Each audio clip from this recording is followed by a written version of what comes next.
Hello friends, இன்றைக்கி நம்ம புறாவுக்கு வந்து என்ன வச்சுருக்கோம்னா கீழா நெல்லி வச்சுருக்குறோம்.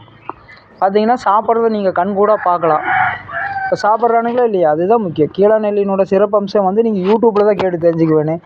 அதில் வந்து என்ற செல்லு வந்து டிஸ்பிளே போன காரணத்தினால இப்போ நம்ம முத்து செல்லுலேருந்து நம்ம போட வேண்டியதாக இருக்குது. கீழா நெல்லி கீரை சாப்பிடுமா அப்படின்னு நம்ம பிளாக் ஷீப் கேட்கும். இதை இங்கே வர சாப்பிடுதுரா இது அப்படின்னு. அதாவது என்ன சித்திரமும் கைப்பழக்கம் அப்படிங்கிற மாதிரி ஏதாவது முயற்சி பண்ணுற போது ஒவ்வொரு இதுவும் பண்ணுற போது தான் நம்ம கைக்குள்ளே வரும். ஆமாம், நம்ம சும்மானாச்சும் கொண்டு போய் இது வேப்பந்தழை எடுத்து பேய் அடிக்கிற மாதிரி அடித்தோம்னா திங்காது. இதை நம்ம கொஞ்சம் கொஞ்சமாக வச்சு பழகிக்க வேணும் ஃப்ரெண்ட்ஸ். இது கீழா நெல்லிங்கிறது எப்படி இருக்குன்னு நீங்கள் தெரிஞ்சுக்கலாம்னா முயற்சி பண்ணலாம்.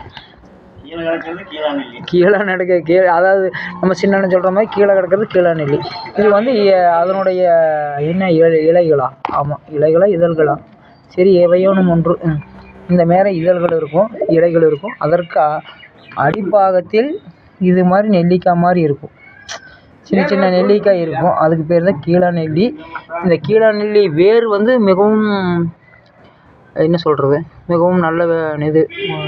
அது ஏதோ காமாலைக்கு பயன்படுத்துகிறதா சொல்கிறாங்க. அது கல்லீரல் பாதிப்பை வந்து தடுக்குன்னு சொல்கிறாங்க. அதை நம்ம முயற்சி பண்ணி பார்த்துக்கலாம். அதாவது யூடியூப்பில் கேட்டிங்கன்னா மருத்துவ குணத்தில் வந்து சொல்லுவாங்க.